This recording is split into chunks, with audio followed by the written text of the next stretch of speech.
వైద్య ఆరోగ్య శాఖపై సచివాలయంలో సీఎం చంద్రబాబు నాయుడు సమీక్ష నిర్వహించారు. కుప్పంలో సంజీవని ప్రాజెక్టు అమలు, యూనివర్సిటీ హెల్త్ స్కీమ్పై అధికారులతో చర్చించారు. సంజీవని ప్రాజెక్టు స్కీమ్ను జనవరి నుంచి చిత్తూరు జిల్లా వ్యాప్తంగా వైద్య ఆరోగ్య శాఖ ప్రారంభించనుంది. ఆ తర్వాత రాష్ట్ర వ్యాప్తంగా సంజీవని ప్రాజెక్టు అమలు చేసేలా ప్రణాళికలు సిద్ధం చేయాలని సీఎం ఆదేశించారు. తొలి విడతలో చేపట్టనున్న ఆదోని, మదనపల్లి, మార్కాపురం, పులివెందుల మెడికల్ కాలేజీల నిర్మాణంపై సమావేశంలో చర్చించారు. పీపీపీ విధానంలో వేగంగా బోధనాసుపత్రులు అందుబాటులోకి వచ్చే అవకాశం ఉంది. వచ్చే 3 ఏళ్లలో ఏపీ రాజధాని నిర్మాణ పనులు పూర్తవుతాయని మంత్రి నారాయణ అన్నారు. ఏపీ రాజధాని అమరావతి ప్రాంతంలోని వెంకటపాలెం, ఉద్దండరాయనిపాలెంలో మంత్రి నారాయణ పర్యటించారు. సిటీస్ ప్రాజెక్టు ద్వారా చేపట్టిన అంగన్వాడీ, హెల్త్ సెంటర్లు, స్కూల్స్ భవనాలను మంత్రి నారాయణ పరిశీలించారు. రాజధాని కోసం భూములు ఇచ్చిన రైతులకు ఎలాంటి అన్యాయం జరగదని మంత్రి నారాయణ అన్నారు. మెగా శానిటేషన్ డ్రైవ్ ద్వారా వాస్తవ పరిస్థితులు తెలుసుకున్నామని మంత్రి నాదెండ్ల మనోహర్ అన్నారు. గ్రామాల అభివృద్ధికి అన్ని విధాలుగా ప్రాధాన్యత కల్పిస్తామన్నారు. గుంటూరు జిల్లా తెనాలి మండలం సంగం జాగర్లమూడి గ్రామంలో మెగా శానిటేషన్ డ్రైవ్ నిర్వహించారు. ఈ కార్యక్రమానికి మంత్రి నాదెండ్ల మనోహర్, జనసేన శ్రేణులు హాజరయ్యారు. గ్రామంలో పర్యటించి దారి పొడవునా మహిళల సమస్యలు తెలుసుకుంటూ వారి సమస్యలకు అనుగుణంగా అధికారులకు తగు సూచనలు చేశారు. అనారోగ్య బాధితులైన మహిళలను పరామర్శించారు. ఏపీ సీఎం చంద్రబాబుకు వైసీపీ అధ్యక్షుడు జగన్ 9 పేజీల లేఖ రాశారు. కృష్ణా జలాల పరిరక్షణలో ప్రభుత్వం వైఫల్యం చెందిందని లేఖలో పేర్కొన్నారు. KWDT2 ఎదుట జరగబోయే వాదనల్లో రాష్ట్ర ప్రయోజనాలను సమర్థవంతంగా వినిపించాలని అన్నారు. తెలంగాణకు కృష్ణానదిలో 763 టీఎంసీలను కేటాయించేందుకు ట్రిబ్యునల్ అంగీకరిస్తే ఏపీకి తీవ్ర అన్యాయం జరుగుతుందని అన్నారు. ఈ నేపథ్యంలో రాష్ట్ర రైతుల ప్రయోజనాలకు అనుగుణంగా ప్రభుత్వం తమ వాదనలు వినిపించాలని జగన్ లేఖలో తెలిపారు. రాయలసీమ ప్రాజెక్టులపై ప్రభుత్వం నిర్లక్ష్యంగా వ్యవహరిస్తుందని లేఖలో ప్రస్తావించారు.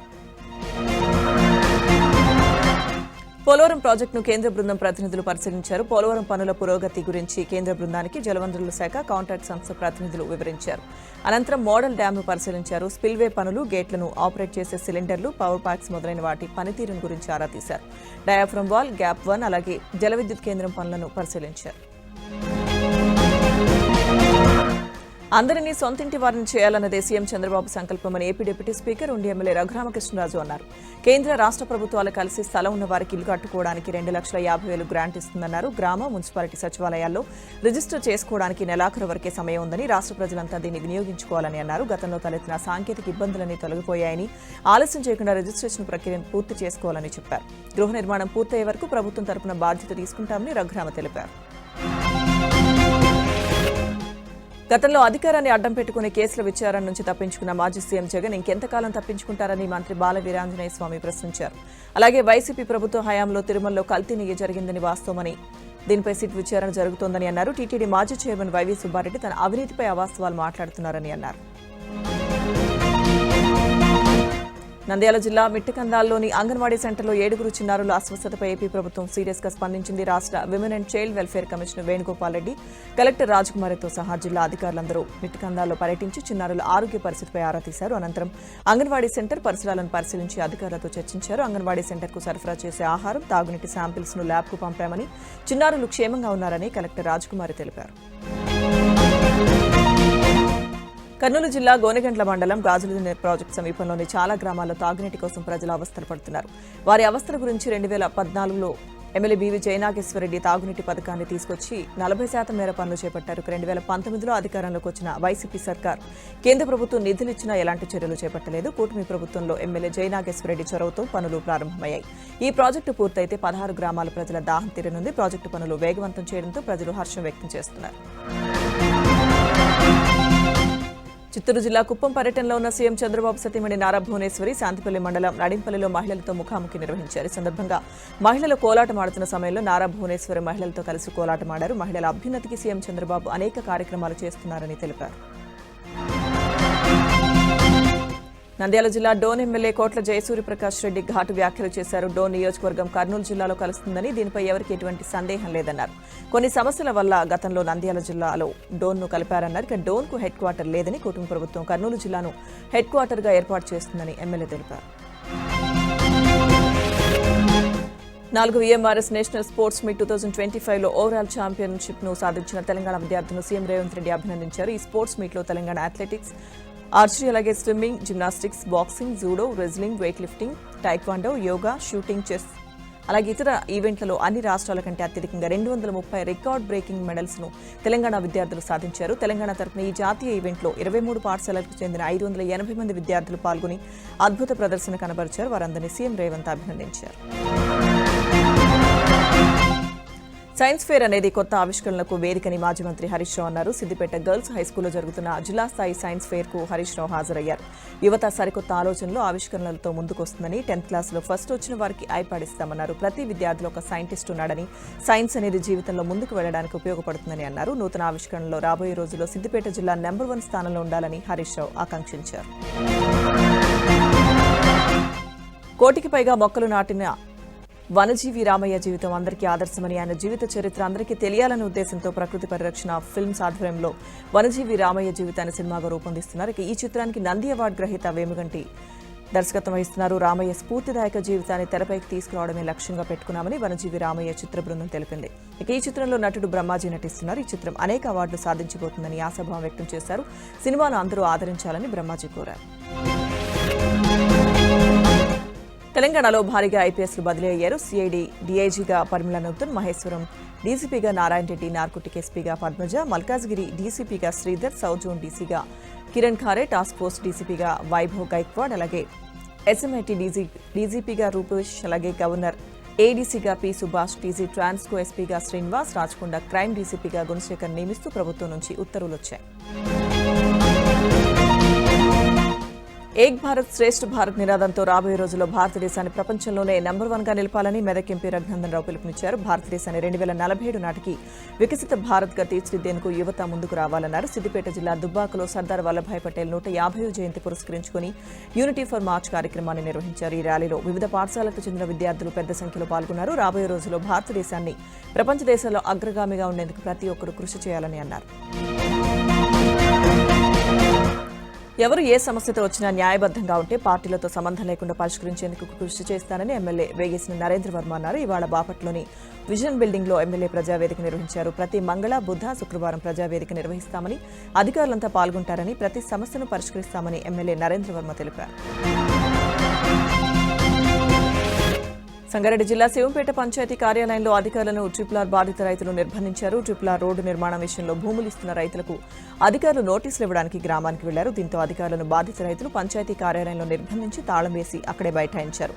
రోడ్డు నిర్మాణంలో భూములు కోల్పోతున్న తమకు ప్రభుత్వం తక్కువ నష్టపరిహారం చెల్లిస్తుందని ఆందోళనకారులు ఆవేదన వ్యక్తం చేశారు. విషయం తెలుసుకున్న పోలీసులు ఘటనా స్థలానికి చేరుకుని విచారణ చేపట్టారు. కుడా నిబంధనలు ఉల్లంఘించి లాడ్జ్లు, హోంస్టేలు నిర్మిస్తే ఖచ్చితంగా కూల్చివేస్తామని Kurnool development authority chairman Somisetty Venkateswarlu హెచ్చరించారు. ప్రసిద్ధ పుణ్యక్షేత్ర మంత్రాలయంలో ఆకస్మికంగా పర్యటించిన ఆయన నిర్మాణంలో ఉన్న లాడ్జ్లు, హోంస్టేలను పరిశీలించారు. కుడా అనుమతులు తీసుకున్నాకే ప్రతి ఒక్కరూ నిర్మాణాలు చేపట్టాలన్నారు. ఇక ఇదివరకే నిర్మాణం చేపట్టిన వారికి ఈ ఏడాది చివరి వరకు అవకాశం ఇస్తున్నామని వారు కూడా అనుమతులు తీసుకోవాలని సూచించారు. సంగారెడ్డి జిల్లా తెల్లాపూర్లో అనుమతి లేకుండా నిర్మించిన 14 దుకాణాలకు అధికారులు కూల్చివేశారు. ఉస్మానగర్ వెళ్లే రహదారిలో ఉన్న దుకాణాలను అధికారులు జేసీబీల సహాయంతో కూల్చివేశారు. ఎలాంటి అవాంఛనీయ ఘటనలు జరగకుండా పోలీసులు భారీ బందోబస్తు ఏర్పాటు చేశారు. అయితే దుకాణాలకు కావాల్సిన అనుమతులు తీసుకున్నామని, ముందస్తు హెచ్చరికలు లేకుండా మున్సిపల్ అధికారులు కూల్చివేతలు చేపట్టారని దుకాణదారులు ఆందోళన వ్యక్తం చేశారు. రైతులకు రికవరీ ఏజెంట్ కుచ్చుటోపీ పెట్టి 40 లక్షలు మోసం చేసిన ఘటన నంద్యాలలోని కోటాక్ మహీంద్రా బ్యాంకులో జరిగింది. Kotak bank recovery agent Aslam 40 లక్షలతో పరారయ్యాడు. దీంతో బ్యాంకు సిబ్బందిని లోపలే ఉంచి బ్యాంకుకు తాళం వేసి రైతులు ఆందోళనకు దిగారు. రైతుల దగ్గర లోన్ అమౌంట్ను తీసుకుని బ్యాంకులో కట్టకుండా రికవరీ ఏజెంట్ అస్లాం తమను మోసం చేసి పరారయ్యాడంటూ రైతులు ఆవేదన వ్యక్తం చేస్తున్నారు. బ్యాంకు అధికారులు వెంటనే స్పందించి తమకు న్యాయం చేయాలని కోరుతున్నారు. ఇక్కడ నేనే రాజు నేనే మంత్రి అన్న తీరులో ఒక ప్రభుత్వ ఆసుపత్రిలోని కాంపౌండర్ రెచ్చిపోయాడు. వికారాబాద్ జిల్లా పరిగిలోని ప్రభుత్వ ఆసుపత్రిలో కాంపౌండర్ ఇష్టారాజ్యంగా వ్యవహరించాడు. అంతంత మాత్రంగా పేషెంట్లు వచ్చే ఆసుపత్రిలో ఖాళీగా ఉండడం ఎందుకని డ్యూటీ టేబుల్పై కాళ్లు పెట్టి ఒక చేతిలో సిగరెట్, మరో చేతిలో మందు సేవిస్తూ డ్యూటీ సమయంలో దర్జాగా కూర్చున్నాడు. ఆసుపత్రిలో 3 సిబ్బంది ఉన్నప్పటికీ కాంపౌండర్ మాత్రమే డ్యూటీలో ఉంటాడని సమాచారం. ప్రభుత్వ ఆసుపత్రిలో కాంపౌండర్ తీరుపై స్థానికులు ఆగ్రహం వ్యక్తం చేస్తున్నారు. ప్రకాశం జిల్లా కల్లూరు ప్రభుత్వ పాఠశాలలో ఒక ఉపాధ్యాయుడి నిర్వాకం బయటపడింది. ఉపాధ్యాయుడు పమిడిపుల సురేష్ తమతో అనుచితంగా ప్రవర్తిస్తున్నట్లు విద్యార్థులు తమ తల్లిదండ్రులకు తెలియజేశారు. విద్యాశాఖ ఉన్నతాధికారులకు విద్యార్థుల తల్లిదండ్రులు ఫిర్యాదు చేశారు. అయితే గతంలో కూడా ఈ ఉపాధ్యాయుడు చీరాల ప్రభుత్వ స్కూల్లోని విద్యార్థులతో అసభ్యకరంగా ప్రవర్తించి పలుమార్లు సస్పెండ్ అయ్యాడు. ఉపాధ్యాయుడిపై తగిన చర్యలు తీసుకుంటామని ఎంఈఓ నాయక్ తెలిపారు. ఖమ్మం జాతీయ రహదారిపై బైక్ రైడర్లు రెచ్చిపోతున్నారు. మద్దిపల్లి దగ్గర నుంచి ఖమ్మం నుంచి హైదరాబాద్ వెళ్లే జాతీయ రహదారిపై బైక్ రైడర్లు ప్రమాదకరంగా బైక్ రేసులు, స్టంట్స్ చేస్తున్నారు. ఒకరికొకరు పోటీలు పెట్టుకుంటూ బైక్లను గాల్లో లేపుతూ ప్రమాదకర ఫీట్లు చేస్తుంటే తోటి వాహనదారులు హడలిపోతున్నారు. బైక్ రైడర్ల విన్యాసాలు సోషల్ మీడియాలో వైరల్గా మారాయి. తిరుమలలో రాష్ట్రపతి ద్రౌపది ముర్ము పర్యటనలో ఆసక్తికర సంఘటన జరిగింది. రామగిచ్చ సమీపంలోని రోడ్డుపై వేచి ఉన్న భక్తులను చూసిన ద్రౌపది ముర్ము కాన్వాయ్ దిగారు. భక్తుల దగ్గరకు వెళ్లి ఆమె కరచాలనం చేశారు. అనంతరం పలువురు భక్తులకు ద్రౌపది ముర్ము చాక్లెట్లు పంచారు. విశాఖలో కనక మహాలక్ష్మి అమ్మవారి మార్గశిర మహోత్సవాలు ప్రారంభమయ్యాయి. వచ్చే నెల 19 వరకు ఈ ఉత్సవాలు జరగనున్నాయి. అమ్మవారి దర్శనం కోసం వివిధ ప్రాంతాల నుంచి పెద్ద సంఖ్యలో భక్తులు తరలివస్తున్నారు. భక్తులకు ఎటువంటి అసౌకర్యం కలగకుండా దేవస్థానం, జిల్లా అధికార యంత్రాంగం అన్ని చర్యలు తీసుకున్నారు. ఇక అన్నదానం, ప్రసాదాలపై తయారీపై అధికారులు ప్రత్యేక దృష్టి పెట్టారు. గతంలో అన్న ప్రసాదాల నాణ్యతపై ఆరోపణలు రావడంతో పరిశుభ్రతకు అధిక ప్రాధాన్యం ఇవ్వాలని సిబ్బందిని అధికారులు ఆదేశించారు. నాగర్ కర్నూలు జిల్లా వెల్దండ మండలం హైదరాబాద్ శ్రీశైలం హైవేలోని గుండాల గ్రామంలో వెలసిన శ్రీ లలితాంబిక ఆలయంలో భక్తుల సందడి నెలకొంది. కార్తీక మాసం చివరి అమావాస్యను పురస్కరించుకుని భక్తులు తెల్లవారుజాము నుండి అభిషేకాలు నిర్వహించారు. అనంతరం అన్నాభిషేకంతో పూజారులు ప్రత్యేకంగా స్వామివారిని తయారు చేశారు. అయితే స్వామివారిని దర్శించుకోవడానికి భక్తులు బారులు తీరారు. లలితాంబిక స్వామిని దర్శించుకుంటే కాశీకి వెళ్లినంత పుణ్యం లభిస్తుందని భక్తుల నమ్మకం. తిరుపతి జిల్లా తిరుచానూరులోని శ్రీ పద్మావతి అమ్మవారి కార్తీక బ్రహ్మోత్సవాలు అమ్మవారి పల్లకి సేవ వైభవంగా నిర్వహించారు. అమ్మవారిని సుప్రభాత సేవతో మేల్కొల్పి సర్వాంగ సుందరంగా అలంకరించారు. పల్లకిలో ఉంచి తిరుమాడ వీధులు ఊరేగించారు. హిందూ ధర్మ ప్రచార పరిషత్, అన్నమయ్య ప్రాజెక్టు భజన బృందాలు భజనలు చేస్తూ ముందుకు సాగాయి. వివిధ రకాల కళాకారులు దేవతామూర్తుల వేషధారణలో ఆకట్టుకున్నారు. శ్రీవారి సేవకులు ఎలాంటి అసౌకర్యం కలగకుండా సేవలందించారు. హైదరాబాద్ కూకట్పల్లిలోని జేఎన్టీయూహెచ్లో డైమండ్ జూబ్లీ ఉత్సవాలు ఘనంగా నిర్వహించారు. ఈ కార్యక్రమానికి డిప్యూటీ సీఎం భట్టి విక్రమార్క ముఖ్య అతిథిగా హాజరయ్యారు. విద్యను అభ్యసించి జీవితంలో ఉన్నత స్థాయికి ఎదిగిన వారు సమాజానికి, వారు చదువుకున్న విద్యాలయాలకు తమ వంతుగా తిరిగి సహాయం చేయాలని ఈ సందర్భంగా పూర్వ విద్యార్థులకు భట్టి సూచించారు. పూర్వ విద్యార్థులంతా అల్యూమినిగా ఏర్పడి యూనివర్సిటీలో ఇటువంటి వేడుకలు జరుపుకోవడాన్ని భట్టి అభినందించారు. ఈ కార్యక్రమంలో తెలంగాణ రాష్ట్ర ప్రభుత్వ సలహాదారు కేకేశ్వరరావు తదితరులు పాల్గొన్నారు. నాగర్ కర్నూలు జిల్లా కల్వకుర్తిలో 450 ఏళ్ల నాటి అతి పురాతనమైన గచ్చుబావి శివాలయం శిథిలావస్థకు చేరింది. దాంతో స్థానిక యువత పెద్ద ఎత్తున తరలి వచ్చి నిత్యం శ్రమదానం చేస్తుంటారు. మన ప్రాంత వారసత్వం సంపద అయినటువంటి గచ్చుబావి అభివృద్ధికి తన వంతు సహకరిస్తామని 14వ వార్డు మాజీ కౌన్సిలర్ బావుండ్ల మంజుల మధు తమ వంతుగా 50,000 విరాళం ఇచ్చారు. ప్రతిరోజు గచ్చుబావి వద్దకు స్థానిక యువత వచ్చి గంటపాటు శ్రమదానం చేస్తున్నారు. చేయి కలిపి గచ్చుబావికి పూర్వ వైభవం తేవాలని మంజుల మధు కోరారు. ములుగు జిల్లా మంగపేటలో గుప్త నిధులు కలకలం రేపాయి. వందల తులాల్లో బంగారం దొరికినట్టుగా ప్రచారం జరుగుతోంది. 5 వ్యక్తులను పోలీసులు అదుపులోకి తీసుకుని విచారిస్తున్నట్టు తెలుస్తోంది. కోమటిపల్లికి చెందిన కొందరు వ్యక్తులు 6 నెలల క్రితం మహారాష్ట్ర సిరివంచ్ దగ్గర ఒక ఇంట్లో గుప్త నిధుల కోసం తవ్వకాలు జరపగా ఓ రాగి బిందె బయటపడినట్టు ముఠాలోని కొందరు సభ్యులు వీడియో తీశారు. అందులో 36 బంగారం బిళ్లలు ఉన్నాయని, ఒక్కో నాణెం 23 గ్రాములు ఉన్నట్లుగా చెబుతున్నారు. దీనిపై విచారణ జరిపిన పోలీసులు అయితే బంగారం ఏమీ దొరకలేదని చెబుతున్నారు. ఐబొమ్మ రవిపై పోలీసులు 5 కేసులు నమోదు చేశారు. ఇప్పటి వరకు ఓ కేసులో అరెస్ట్ చేసిన పోలీసులు ఇప్పుడు మిగిలిన కేసులో కూడా అరెస్టు చూపబోతున్నారు. ఇందుకోసం కోర్టులో పీటీ వారెంట్ దాఖలు చేశారు. నిర్మాతలు ఇచ్చిన ఫిర్యాదుతో పైరసీ కేసులో రవిని నిందితుడిగా చేర్చారు. బెట్టింగ్ యాప్ ప్రమోషన్ కేసులో టాలీవుడ్ హీరోయిన్ నిధి అగర్వాల్, యాంకర్ శ్రీముఖి, అమృత చౌదరి సిఐడి విచారణకు హాజరయ్యారు. యాప్స్ ప్రమోషన్స్, డబ్బుల లావాదేవీలపై వారిని ప్రశ్నించారు. ఈ కేసులో ఇప్పటికే రానా, ప్రకాష్ రాజ్ తదితరులను సిఐడి విచారించింది.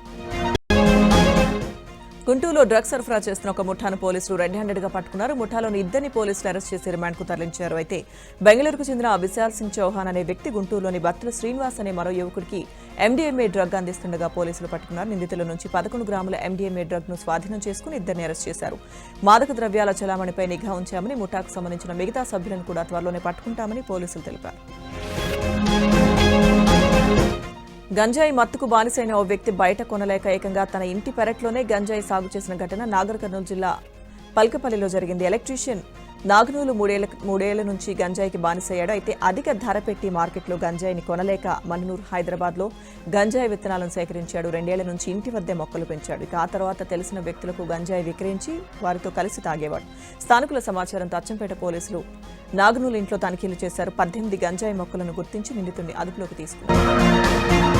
గుంటూరు జిల్లా కొల్లిపర మండలం దావ్లూరు గ్రామంలో దారుణం జరిగింది. గ్రామానికి చెందిన రైతు దొప్పలపూడి నాగార్జునకు చెందిన వరి పంటకు దుండగులు నిప్పు పెట్టారు. గతేడాదే పొలం కొనుగోలు చేశానని, అయితే గ్రామానికి చెందిన శ్రీనివాసరావు సాగు పంటలు చేయనీయకుండా ఇబ్బంది పెడుతున్నాడని నాగార్జున తెలిపాడు. ఇవాళ శ్రీనివాసరావు తన పొలం దగ్గరకు వచ్చి పంట కోయొద్దని హెచ్చరించాడని, పంట కోసి ట్రాక్టర్లో ఎక్కించిన ఓదెలకు పెట్రోల్ పోసి నిప్పంటించాడని రైతు నాగార్జున వాపోయాడు. శ్రీనివాస్పై అధికారులు చర్యలు తీసుకుని తనకు న్యాయం చేయాలని రైతు వేడుకుంటున్నాడు. ఆస్తి కోసం నకిలీ ధ్రువపత్రాలతో చనిపోయిన వ్యక్తికి తానే భార్యనంటూ ఒక మహిళ అధికారులను బురిడీ కొట్టించిన ఘటన హైదరాబాద్ అల్వాల్లో జరిగింది. దాసరి లక్ష్మి అనే మహిళ తన భర్త, వృద్ధులైన అత్తమామలు చనిపోయారని కుటుంబ పత్రాన్ని సృష్టించింది. అయితే ఆ తర్వాత వారికి సంబంధించిన ఆస్తులను కూడా ఇతరులకు విక్రయించింది. తనకు అన్యాయం జరిగిందంటూ బాధిత వృద్ధుడు అల్వాల్ తహసీల్దార్ను ఆశ్రయించాడు. దీంతో దాసరి లక్ష్మిపై పోలీసులకు ఫిర్యాదు చేయగా కేసు నమోదు చేసి దర్యాప్తు చేస్తున్నారు. కర్ణాటకలో సీఎం మార్పుపై డీకే శివకుమార్ క్లారిటీ ఇచ్చారు. 5 ఏళ్ల పాటు సిద్దరామయ్యే సీఎంగా ఉంటారని ఎక్స్ వేదికగా పోస్ట్ చేశారు. సిద్దరామయ్యకు సహకరిస్తామంటూ డీకే శివకుమార్ స్పష్టం చేశారు. దీంతో సీఎం మార్పు ఊహాగానాలకు డీకే శివకుమార్ చెక్ పెట్టారు. మరోవైపు 5 ఏళ్ల పాటు తాను సీఎంగా ఉంటానని సీఎం సిద్దరామయ్య తెలిపారు. వచ్చే బడ్జెట్ను తాను ప్రవేశపెడతానని అన్నారు. మరోవైపు ఢిల్లీకి కాంగ్రెస్ ఎమ్మెల్యేలు ఎందుకు వెళ్లారో తెలియదన్న డీకే శివకుమార్ కాంగ్రెస్ అధిష్టానానికి తాను విధేయుడిగా ఉంటానని, గ్రూపులు కట్టడం తన రక్తంలో లేదని అన్నారు.